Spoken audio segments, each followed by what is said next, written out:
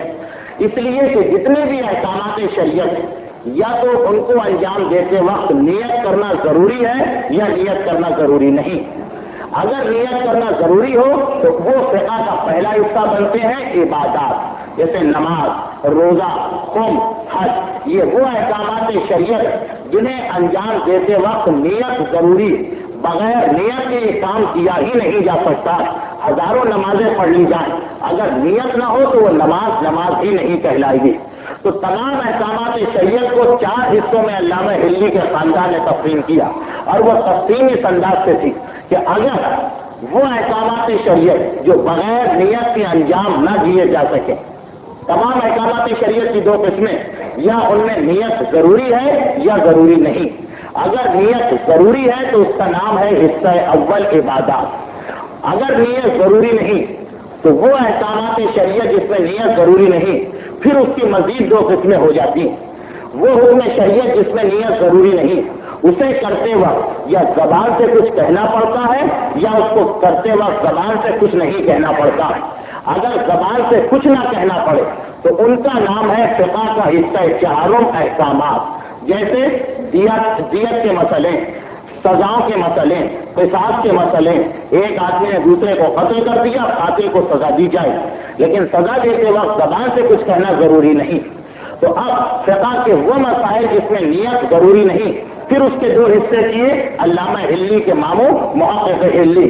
اور اس انداز سے 2 حصے کیے کہ ان کاموں کو کرتے وقت زبان سے کچھ کہنا ضروری ہے یا ضروری نہیں۔ اگر ضروری نہیں ہے تو وہ فقہ کا 4تھا حصہ بن گیا احکامات، جس میں دیت کے مسئلے آتے ہیں۔ آپ نے کسی کو زخمی کر دیا، اس کے پیسے دینا پڑیں گے، زبان سے کچھ کہنا ضروری نہیں۔ کسی کو قتل کر دیا، اس کی سزا ملے۔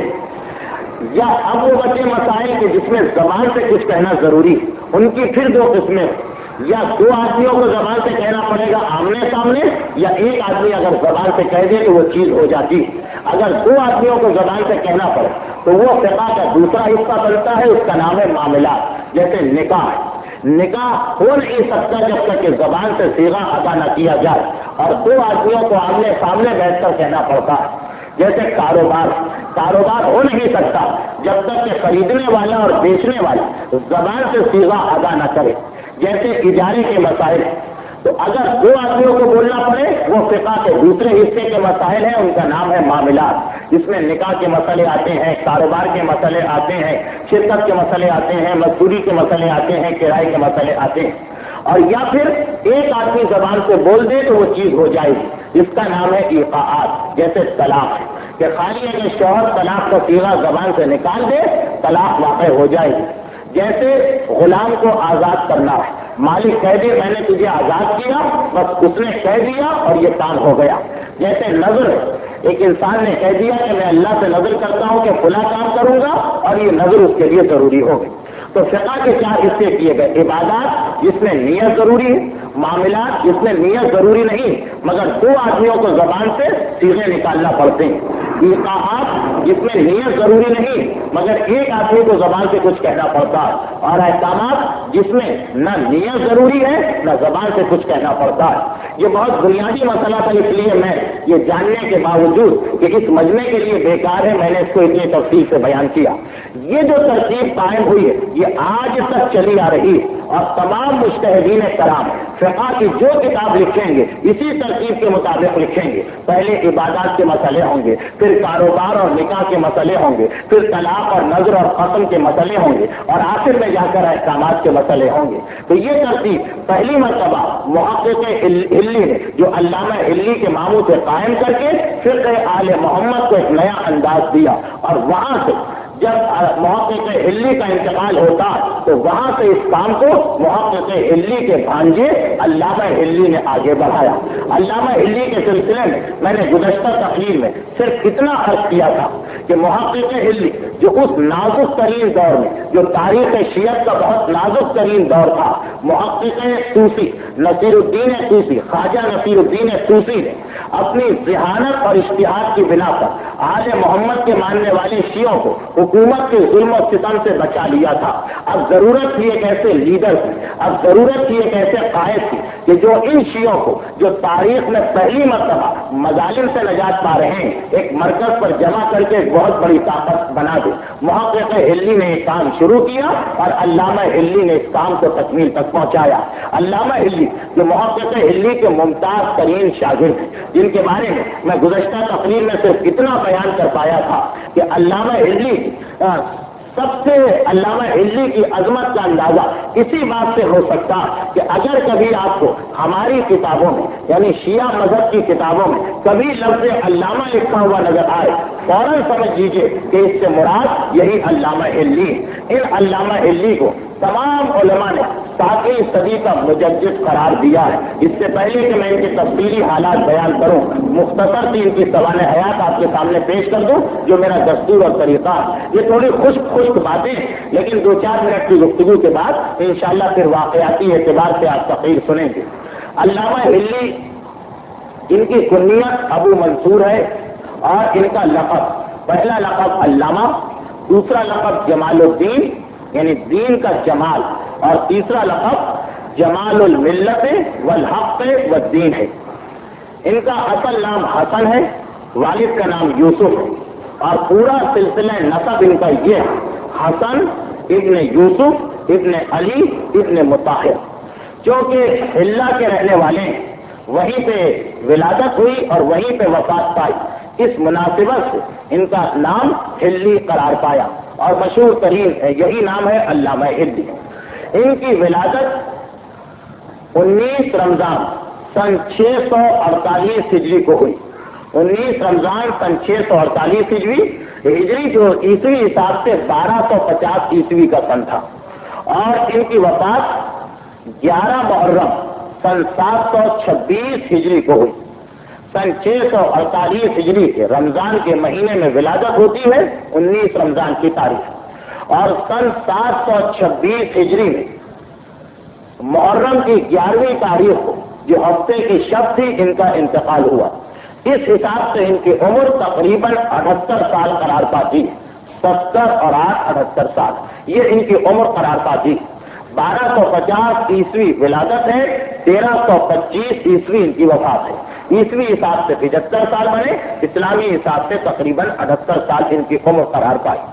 علامہ ہلی کی ولادت بھی حلہ میں ہوئی اور ان کی وفات بھی حلہ میں ہوئی، اور وفات کے بعد ان کی میت کو حلہ سے نجف اشرف لایا گیا اور روضہ امیر المومنین میں مینارے کے نیچے انہیں دفن کیا گیا، جہاں آج تک ان کی قبر مرجع خلائق ہے۔ علامہ ہلی کے بارے میں جیسا کہ میں بیان کر رہا تھا کہ علامہ ہلی کے بارے میں جو سب سے نمایاں ترین خصوصیت ہمارے سامنے آتی وہ یہ کہ علامہ ہلی ہماری تاریخ کی ان چند گنی چنی ہستیوں میں سے ہیں کہ جو بالغ ہونے سے پہلے مجتہد بن گئے تھے، بالغ ہونے سے پہلے مجتہد بن گئے تھے، اجتہاد کے مقام کو حاصل کر لیا تھا۔ اور عجیب بابرکت گھرانہ ہے علامہ ہلی کا کہ بعض اوقات انسان دیکھتا ہے تو رش کرنے لگتا ہے۔ عجیب بابرکت گھرانہ کہ خدا نے اس ایک گھرانے میں اتنے مجتہد بیک وقت پیدا کر دیے کہ پوری تاریخ اسلام میں اس کی مثال کہیں نہیں ملتی۔ علامہ ہلی کے خاندان میں ایسا وقت بھی گزرا کہ ایک ایک وقت میں 10 مجتہد علامہ ہلی کے خاندان میں موجود تھے، اور پھر علامہ ہلی پر جو خدا کی خاص برکت اس کا اندازہ اسی سے کیجیے کہ خود علامہ ہلی مجتہد۔ علامہ ہلی کے والد یوسف ابن علی ابن مطہر وہ بھی مجتہد، علامہ ہلی کے ماموں محقق اول وہ بھی مجتہد، علامہ ہلی کے دوسرے ماموں نجیب الدین یحییٰ ابن سعید وہ بھی مجتہد، علامہ ہلی کے سگے بھائی وہ بھی مجتہد، علامہ ہلی کے بیٹے فخر المحققین وہ بھی مجتہد، علامہ ہلی کے پوتے وہ بھی مجتہد، علامہ ہلی کے 2 بھتیجے دونوں مجتہد، علامہ ہلی کے 2 بھانجے اور دونوں کے دونوں مجتہد۔ ایسا بابرکت خاندان کہ جس میں خود مجتہد، باپ مجتہد، ماموں مجتہد، چچا مجتہد، بھائی مجتہد، بیٹے پوتے بھتیجے بھانجے، پورا کا پورا خاندان علامہ ہلی کا مجتہدین کا خاندان تھا۔ اور علامہ ہلی کے خاندان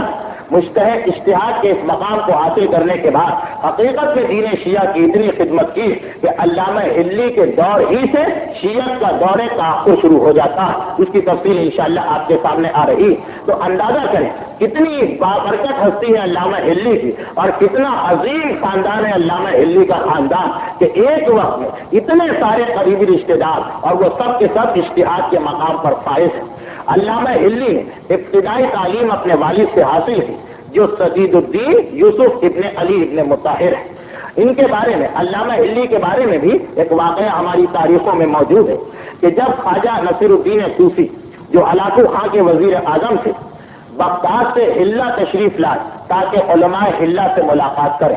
تو اس وقت محقق ہلی کے پاس وہ پہنچے محقق ہلی کے درس میں شرکت کے لیے. محقق ہلی اس وقت تمام دنیائے شیعت کے سب سے بڑے مجتہد اور مرجع عالی قدر تھے.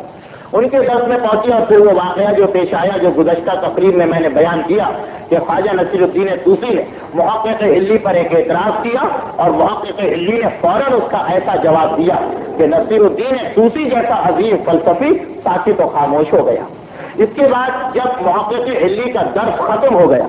تو اس کے بعد خواجہ نصیر الدین طوسی نے محقق ہلی سے یہ پوچھا کہ آپ اس شہر حلہ میں آپ کے نزدیک سب سے بڑا عالم کون ہے؟ محقق ہلی نے جواب دیا کہ ہمارے پورے شہر پر خدا کی خاص برکت اور یہاں اتنے سارے علماء کہ یہ فیصلہ کرنا ناممکن ہے کہ ان میں بڑا کون ہے اور چھوٹا کون ہے. محقق ہلی کا جواب سن کر خواجہ نصیر الدین طوسی نے سوال کیا کہ اچھا یہ بتائیے کہ علم اصول میں اور علم فقہ میں سب سے بڑا عالم کون ہے؟ محقق ہلی نے فی الفور علامہ ہلی کے والد کو جو خود ان کے شاگرد تھے ان کی جانب اشارہ کیا اور بتایا کہ میرے نزدیک اس وقت پوری دنیا شیعت میں فقہ اور اصول میں سب سے بڑا عالم یہی شخص ہے شیخ سدید الدین. ان کی جانب اشارہ کیا. یہ علامہ ہلی کے والد ہیں. روایت تاریخی حکایات میں یہ بھی ہے کہ جب خواجہ نصیر الدین طوسی واپس چلے گئے اور یہ اطلاع محقق ہلی کے چچا زاد بھائی کو ملی کہ محقق ہلی نے میرا نام نہیں لیا بلکہ سدید الدین کا نام لیا تو انہوں نے ایک خط لکھا محقق ہلی کے نام اور کہا کہ مجھے بڑا غم ہوا بڑا دکھ ہوا یہ سن کر کہ جب نصیر الدین طوسی نے یہ پوچھا تھا تو آپ نے میرے بجائے ابن مطہر کا نام لیا سدید الدین کا نام لیا. مجھے بڑا افسوس ہوا یہ سن کر آپ کو میرا نام لینا چاہیے تھا. تو اس وقت محقق ہلی نے فوراً ان کو جواب دیا اور اس میں یہ تحریر کیا کہ بے شک میں تیرا نام لیتا لیکن مجھے پتا تھا کہ نصیر الدین طوسی اتنا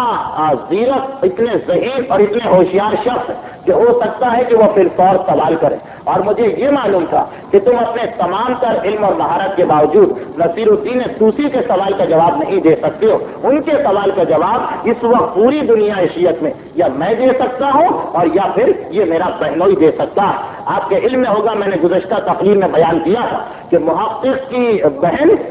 علامہ ہلی کے والدان یعنی علامہ ہلی کے والد محقق ہلی کے بہنوئی. خواجہ نصیر الدین طوسی نے یہ پوچھنے کے بعد کہ سب سے بڑا عالم کون ہے پھر یہ پوچھا کہ آپ کے شاگردوں میں سب سے ممتاز ترین شاگرد کون ہے تو محقق ہلی نے فی الفور علامہ ہلی کی جانب اشارہ کیا اور جواب دیا کہ میرے شاگردوں میں سب سے ممتاز ترین شاگرد یہی ہے. اور یقیناً علامہ ہلی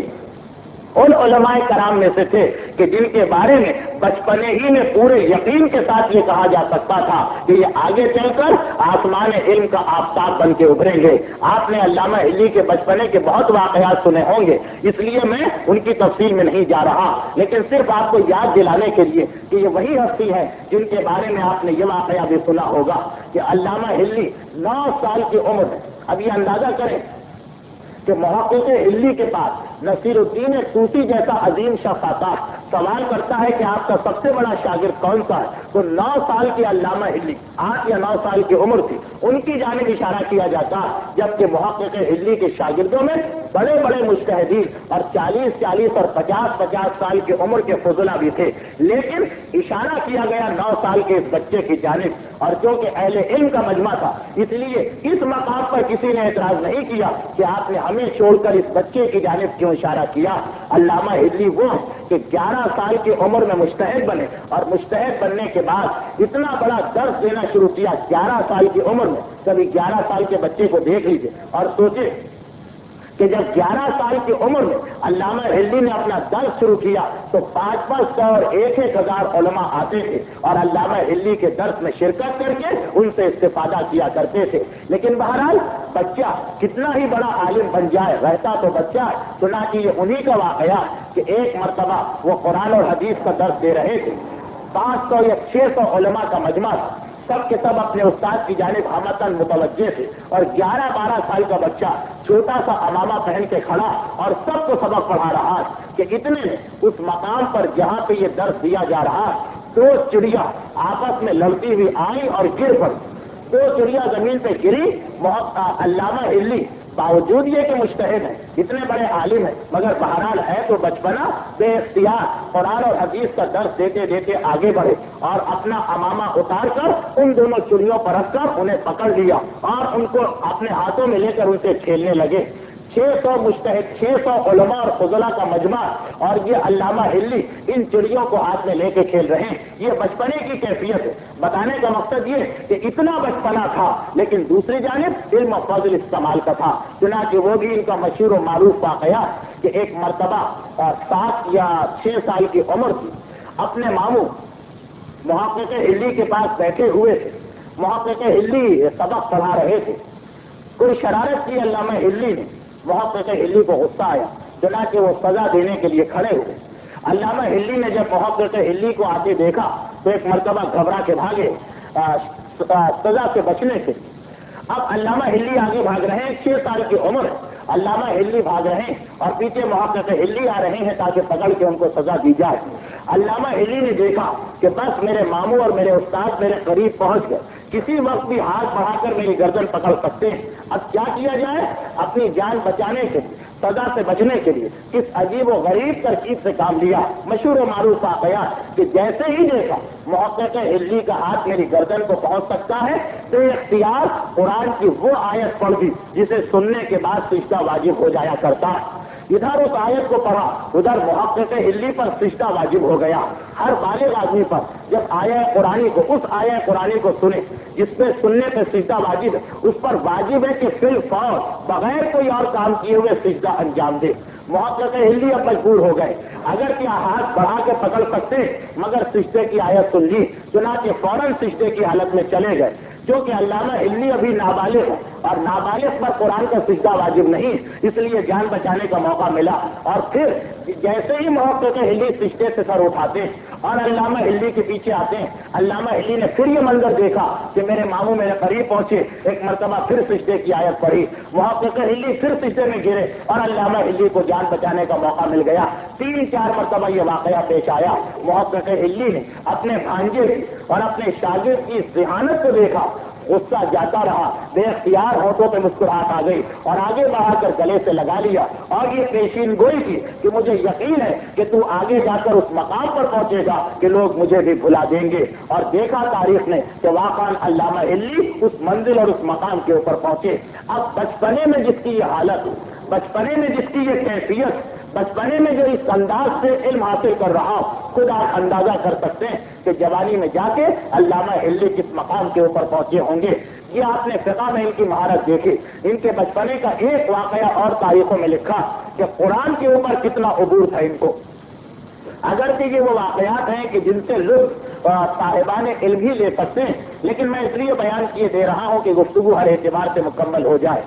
جیسا کہ میں نے عرض کیا کہ علامہ ہلی نے ابتدائی تعلیم اپنے والد کے پاس حاصل کی، تو ایک دن اپنے والد کے پاس بیٹھے ہوئے سبق پڑھ رہے تھے۔ یہ قرآن پر عبور، ابتدائی تعلیم، بالکل ابتدائی تعلیم اپنے والد کے پاس حاصل کی، اور اس کے بعد جب والد کے پاس ابتدائی تعلیم حاصل کر لی تو اس کے بعد فقہ کی اور اصول فقہ کی تعلیم اپنے ماموں محقق ہلی کے پاس حاصل کی۔ تو اب یہ 6 سال سے بھی پہلے کی عمر کا واقعہ، 6 سال میں تو یہ اپنے ماموں کے پاس چلے گئے تھے، یہ اس سے بھی پہلے کا واقعہ ہے 4 یا 5 سال کا۔ محقق ہلی اپنے والد کے سامنے، علامہ ہلی اپنے والد کے سامنے بیٹھے، سبق ہو رہا ہے اور اس وقت ایک مستری دیوار کی مرمت کر رہا تھا، صحن میں باپ اور بیٹے بیٹھے ہوئے۔ وہ دیوار کی مرمت کر رہا تھا. مٹی کی دیواریں اس زمانے میں بنائی جاتی تھی. اتفاق سے کچھ مٹی دیوار پر سے اڑ کر علامہ ہلی کے چہرے پر آ کر گری. اب یہ علامہ ہلی کا لفظ میں استعمال کر رہا ہوں, ورنہ اس وقت تو صرف 4 سال کی عمر تھی. اب 4 سال کا بچہ ہے, چہرے کے اوپر یہ مٹی آ کر گری. مستری نے دیکھا, خاندان کو جانتا ہے کہ کتنا بڑا خاندان ہے, بے اختیار کہا کہ کاش یہ مٹی میں ہوتا, کاش میں یہ مٹی ہوتا جو اس بچے کے چہرے پر آ کر گری.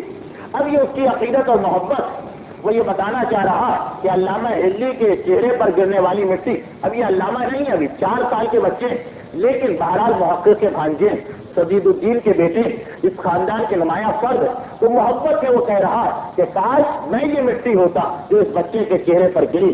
3-4 سال کی عمر ہے, لیکن بے اختیار ان کی زبان سے قرآن کی وہ آیت نکل گئی, وَيَقُولُ الْكَافِرُ يَا لَيْتَنِي كُنتُ تُرَابًا. 30ویں پارے کا پہلا سورہ کہ قیامت کے دن کافر کہے گا یا لیتنی کنت ترابا, کہ کاش میں مٹی ہوتا. اب یہ قرآن پر ان کے عبور کی مثال ہے کہ 3-4 سال کی عمر, ادھر اس مستری نے وہ جملہ کہا کہ جس سے مشابہ آیت قرآن میں, اور بے اختیار 4 سال کے بچے کی زبان پر وہ آیت جاری ہو گئی. اب اصل میں اس واقعے کا جو مزہ وہ تو صاحبان علم محسوس کریں گے, لیکن آپ کو یہ اندازہ ہو گیا ہوگا کہ 4 سال کی عمر میں جس کو قرآن پر اتنا عبور, 7 سال کی عمر میں جس کی فقہ کی یہ کیفیت کہ محقق ہلی کو آیا قرآنی کے ذریعے بار بار اپنے پیچھے آنے سے روک رہے ہیں, اور 11 سال کی عمر میں جس کی یہ کیفیت کہ ایک جانب بچپنے کی یہ حالت کہ اگر چڑیا لڑتی ہوئی گرے تو اٹھا کر اسے کھیلنے لگے, اور دوسری جانب علم و فضل کی یہ کیفیت کہ 500 علماء یا 600 فضلہ بیٹھ کر اس 11 سال کے بچے سے سبق لے رہے ہیں. یہی بچہ جب آگے بڑھا تو علامہ ہلی قرار پایا اور وہ شہرت حاصل کی کہ شیخ اسد اللہ کاظمینی اپنی کتاب کے اندر تحریر فرماتے ہیں کہ میں نے ایک خواب دیکھا تھا. اب بڑا تفصیلی خواب ہے, اور اگر میں اس کو بیان کروں تو آج کی گفتگو کا بڑا حصہ نکل جائے گا, لیکن صرف اس کا ایک جز. وہ بتا رہے ہیں کہ میں نے خواب دیکھا تھا میدان قیامت کے بارے میں, اور اس خواب کے اندر میں نے 14 معصوموں کی زیارت کی. اس خواب کے اندر میں نے 14 معصوموں کو دیکھا,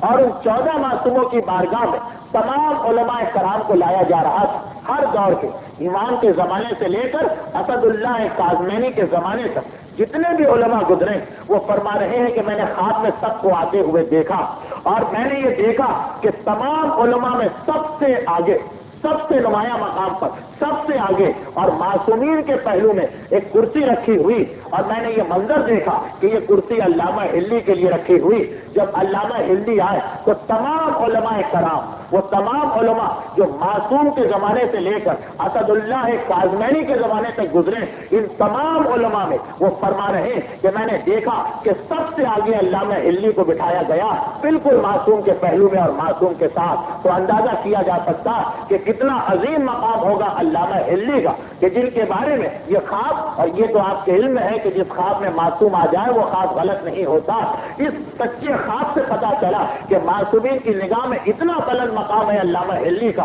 کہ تمام علماء کے برعکس انہیں اپنے پہلو میں امام نے بٹھایا. اور باقاعدہ جب ہم علامہ ہلی کی زندگی پر ایک نگاہ ڈالتے ہیں تو ہمیں پتا چلتا کہ علامہ ہلی کتنی عظیم ترین شخصیت ہے. یہ ہمارے ان 2 یا 3 علماء میں سے ایک ہے کہ جن سے بار بار زمانے کے امام نے مختلف مقامات پر ملاقات کی تھی. بہت سارے واقعات ہیں, مگر میں وقت کو اور موضوع کو دیکھتے ہوئے صرف بطور مثال 2 یا 3 چیزیں آپ کے سامنے پیش کر رہا ہوں. علامہ ہلی کی عظمت کو دیکھیں, علامہ ہلی کے مقام کو دیکھیں. علامہ ہلی کا جوانی کا زمانہ ہے.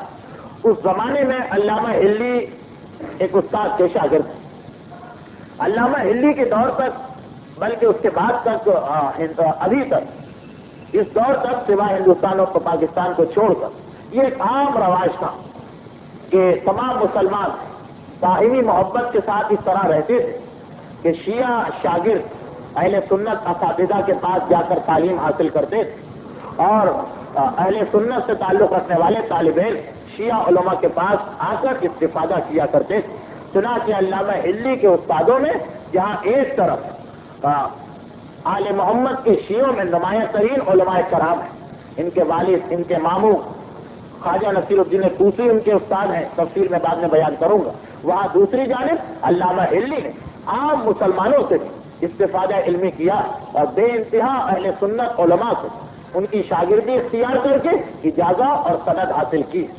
تو ان کی جوانی ہے. ابھی علامہ ہلی علامہ نہیں بنے، مجتہد بن گئے مگر علامہ نہیں بنے. ان کی جوانی ہے. اور یہ ایک غیر شیعہ عالم کے شاگرد ہیں. اس عالم نے مذہب شیعہ کی رد میں ایک کتاب لکھی اور بڑی ضخیم کتاب ہے، بڑی موٹی کتاب ہے. یہ جو واقعہ میں بیان کر رہا ہوں اسے علماء نے 3 انداز سے تحریر کیا ہے. بہرحال وہ بڑی ضخیم کتاب ہے اور وہ اکثر مجلسوں میں، محفلوں میں، مسجدوں میں، اپنے درس میں اس کتاب کو پڑھا کرتے ہیں اور شیعہ مذہب پر بے شمار اعتراضات کیا کرتے ہیں. لیکن چونکہ خود ان کو معلوم تھا کہ اگر یہ کتاب عام آدمی کے یا کسی شیعہ عالم کے ہاتھ میں پہنچ گئی تو فوراً اس کا جواب لکھا جائے گا، چنانچہ وہ کتاب کسی کو پڑھنے کے لیے نہیں دیتے تھے، اپنے پاس رکھتے تھے، کسی کے حوالے اس کتاب کو نہیں کرتے تھے. یہ پرانا زمانہ جب یہ چھاپے خانے وغیرہ نہیں تھے، کتابیں ہاتھ سے لکھی جاتی. علامہ ہلی اس فکر میں تھے کیونکہ یہ علامہ ہلی کی خاص فیلڈ ہے. علامہ ہلی کا خاص شعبہ علم کلام، مذہب شیعہ پر جتنے اعتراضات ہیں ان کا جواب دینا. علامہ ہلی کو فکر ہوئی کہ کسی طرح سے یہ کتاب جس کے بارے میں یہ دعویٰ بھی کر رہے اور جس کے ذریعے یہ بہت سو کے عقیدے کو ہلا بھی رہے، کسی طرح یہ کتاب میرے ہاتھ آ جائے تو میں پھر اس کا جواب لکھوں اور اس خطرے کو دور کروں. لیکن وہ یہ کتاب کسی کے حوالے کرنے کو تیار نہیں ہوتے. یہاں تک کہ ایک دن علامہ ہلی نے اپنی شاگردی کا واسطہ دیا اور استاد سے کہا کہ یہ کتاب، میں آپ کا شاگرد، اتنے سال سے آپ کے پاس بیٹھا ہوا ہوں، یہ کتاب تو آپ مجھے دے دیجیے. شاگردی کا واسطہ دیا. اب وہ بھی پریشان ہو گیا. اس نے کتاب تو دے دی علامہ ہلی کو مگر ایک وعدہ لیا کہ یہ کتاب صرف ایک رات کے لیے میں دیتا ہوں. عشاء کا وقت ہے، کل صبح کی نماز پڑھ کے یہ کتاب لا کر مجھے پہنچا دینا. علامہ ہلی نے دیکھا کہ اتنی دیر کے لیے بھی مل رہی ہے غنیمت، چنانچہ اس کتاب کو لے کے آ گئے. اب گھر میں تو آ گئے مگر پریشانی ہے کہ کتاب اتنی موٹی کہ ایک رات میں کوئی اس کو پڑھ بھی نہیں سکتا، اس کو نقل کرنا، اس کو تحریر کرنا یہ تو ناممکن کام. آ گئے اور آنے کے بعد اب اس کتاب کو انہوں نے اس کتاب کی نقل تیار کرنا شروع کر دی. اب جیسا کہ میں نے کہا کہ اس 3 مختلف طریقے سے اس واقعے کو علماء نے لکھا ہے. چنانچہ ایک طریقہ تو یہ ہے کہ اب یہ کتاب لکھ رہے ہیں، لکھتے لکھتے آدھی رات.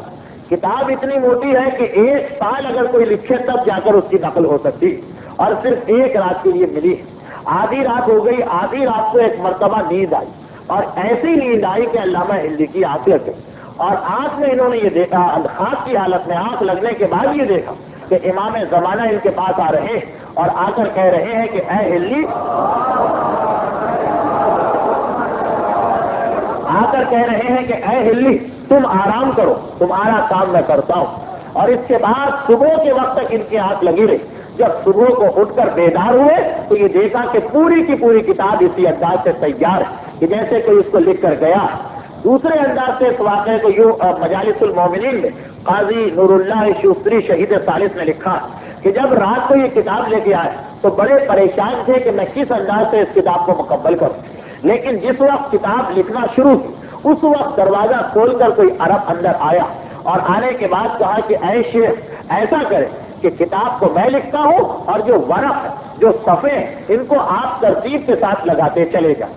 علامہ ہلی اس عرب کو دیکھتے ہیں راضی ہو گئے. اب تعجب کی بات یہ کہ صرف صفحے صحیح کرنا ہے، صفحے ترتیب سے لگانا ہے. جتنی دیر میں علامہ ہلی ایک صفحے کو دوسرے کے نیچے لگاتے ہیں اتنی دیر میں وہ صفحہ لکھ کر تیار ہو جاتا ہے اور اتنی تیزی کے ساتھ اس کتاب کو لکھا گیا کہ صبح کے وقت سے پہلے یہ کتاب مکمل ہو گئی. ایک تیسرے انداز سے قصص العلماء کے مؤلف نے اس واقعے کو نقل کیا. وہ کہتے ہیں کہ یہ علامہ ہلی ان عالم کے شاگرد نہیں تھے بلکہ مسئلہ یہ تھا کہ ہلا میں علامہ ہلی بھی رہتے تھے، وہ غیر شیعہ عالم بھی رہتے تھے. ان کی کتاب کی جب شہرت ہونے لگی تو علامہ ہلی نے اپنے ایک شاگرد کو بلایا اور کہا کہ تم جاؤ اور جا کر ان کے شاگرد بن جاؤ. جب کچھ عرصے کے بعد وہ تم پر اعتماد کرنے لگے تب کسی طرح سے یہ کتاب لے کر آ جاؤ تاکہ میں اس کا جواب تیار کروں. علامہ ہلی کی شاگرد گئے، ان کے شاگرد بنے اور کچھ عرصے کے بعد جب اس غیر شیعہ عالم کو اپنے ان شاگرد پر اعتماد ہو گیا تو پھر وہ ایک رات کے لیے یہ کتاب لے کر آئے. یہ کتاب لا کر علامہ ہلی کو دی. علامہ ہلی نے کتاب اٹھائی اور اس کے بعد ایسی نیند آئی کہ علامہ ہلی کی آنکھ لگ گئی اب جب صبح کو بیدار ہوئے تو بڑے پریشان کہ میں نے ایک رات کے وعدے پر کتاب لی تھی اور یہ رات میں نے گزار دی، آج تک مجھے کبھی ایسی نیند نہیں آئی۔ پریشان جب اس کتاب کو اٹھانے گئے تو دیکھا کہ اس کتاب کے بالکل برابر اس کتاب کی نقل رکھی ہوئی ہے اور پوری کتاب مکمل ہے، اور آخر میں اتنا لکھا ہوا کہ کتبہ محمد ابن الحسن العسکری، اس کتاب کو زمانے کے امام نے لکھا، باقاعدہ یہ جملہ اس کتاب کے آخر میں تحریر شدہ تھا۔ تو علامہ ہلی کا یہ علمی جہاد امام کو اتنا پسند آیا کہ بذات خود علامہ ہلی کی مدد کے لیے امام تشریف لائے، لیکن تاریخ یہ بتاتی کہ یہ پہلا موقع نہیں تھا، اس کے علاوہ بھی اکثر علامہ ہلی سے امام کی ملاقات ہوتی رہتی۔ خود علامہ ہلی نقل فرماتے ہیں کہ ایک مرتبہ میں ہلہ سے کربلا کی جانب آ رہا تھا، میں ہلہ سے کربلا کا سفر کر رہا تھا، چلتے چلتے راستے میں ایک عرب آیا اور میرا ساتھی بن گیا۔ اب ہم دونوں چل رہے ہیں، دوران گفتگو جب میں نے اس عرب سے تھوڑی سی بات چیت کی تو میں یہ دیکھ کے بڑا حیران ہوا کہ وہ تو بہت فاضل اور بہت عالم لگ رہا ہے۔ میں حیران اس بات پر ہوا کہ اتنا بڑا فاضل، اتنا بڑا عالم اس دور میں، اور میں نے آج تک نہ اسے دیکھا، نہ اس کا تعارف حاصل کیا، نہ کبھی اس سے ملاقات کی۔ علامہ ہلی کہہ رہے ہیں، یہ اس دور کا واقعہ ہے کہ جب علامہ ہلی واقعاً علامہ بن گئے تھے۔ یہ کہہ رہے ہیں کہ جب میں نے اس سے بات چیت، اس کے علم و فضل کو اور اس کے مقام کو دیکھا، خود علامہ کے مقام کو بھی پہچانے، میں نے جب اس کے علم و فضل کو دیکھا تو کچھ اعتراضات، کچھ سوالات میرے ذہن میں کافی عرصے سے تھے، لیکن ان کا جواب دینے والا کوئی نہیں تھا۔ اب جب اپنے زمانے کے سب سے بڑے عالم علامہ ہلی، تو اب ان کو مطمئن کون کر سکتا ہے؟ تو یہ کہہ رہے ہیں کہ میرے ذہن میں کچھ اعتراضات تھے، کچھ سوالات تھے، کچھ اشکال تھے، آج تک مجھے ان کا جواب کہیں سے نہیں ملا تھا۔ جب اس آدمی سے گفتگو اور میں نے دیکھا کہ یہ تو بہت ہی فاضل اور بہت ہی بڑا عالم، تو میں نے اپنے سارے سوالات ایک ایک کر کے اس کے سامنے پیش کرنا شروع کیا، اور اس نے بڑے اطمینان کے ساتھ میرے ایک ایک سوال کا جواب دینا شروع کیا، یہاں تک کہ وہ سوالات جو سالوں سے میرے ذہن میں تھے اور میں سوچ رہا تھا کہ کوئی ان کا جواب نہیں دے سکتا، ان کا جواب اس شخص نے ایک ایک لمحے کے اندر دے دیا۔ لیکن آخری مسئلے پر جب گفتگو ہو رہی تھی اور میں نے ایک سوال پوچھا، ایک مسئلہ پوچھا فقہ کا، اس نے ایک جواب دیا کہ اس صورت میں یہ کیا جائے، تو میں نے کہا کہ یہ جو آپ نے جواب دیا اس سلسلے میں امام کی کوئی حدیث ہمارے پاس موجود نہیں، یہ جواب میں آپ کا قبول نہیں کرتا ہوں۔ جو آپ نے فتویٰ دیا اس سلسلے میں امام کی کوئی حدیث بھی موجود نہیں۔ اس نے مسکرا کے کہا کہ تمہیں غلط فہمی ہوئی، شیخ طوسی کی کتاب تہذیب کی فلاں جلد میں فلاں صفحے کی فلاں سطر کے اندر یہ حدیث موجود ہے، جا کے دیکھ لینا، اسی حدیث کی روشنی میں مسئلے کا جواب یہ۔ علامہ ہلی کہتے ہیں کہ جب میں نے اس کا یہ علم دیکھا، جب میں نے اس کی یہ حالت دیکھی، میں نے کہا کہ بس ایک آخری سوال میں اور کرنا چاہتا ہوں۔ میرے ذہن میں کافی عرصے سے یہ مسئلہ کہ کیا غیبت کے زمانے میں کوئی شخص اپنے زمانے کے امام سے ملاقات کر سکتا ہے یا نہیں کر سکتا، اس کا جواب مجھے کہیں سے نہیں مل رہا۔ اب آپ کسی طرح اس کا جواب دیں۔ گفتگو کے دوران جب علامہ ہلی نے یہ سوال پیش کیا، آخری سوال، تو علامہ ہلی کے ہاتھ میں جو کوڑا تھا، جو تازیانہ تھا جس سے جانور کو آتا جاتا، وہ ان کے ہاتھ سے زمین پر گر گیا۔ روایت میں یہ علامہ ہلی کہتے کہ میں نے دیکھا کہ اس عرب نے اپنی سواری کا جانور روکا، وہ زمین پر اترا، اس نے اس تازیانے کو اٹھایا اور میرے ہاتھ میں پکڑایا، اور جس وقت اس تازیانے کو وہ عرب میرے ہاتھ میں پکڑا رہا تھا تو بس اتنا اس نے جواب دیا کہ اے ہلی، تم یہ سوال کر رہے ہو کہ کیا کوئی امام زمانہ سے ملاقات کر سکتا ہے؟ بھلا اس سے زیادہ ملاقات واضح کیسے ہوگی کہ امام کا ہاتھ تمہارے ہاتھ کے اندر موجود ہے۔ علامہ ہلی کہتے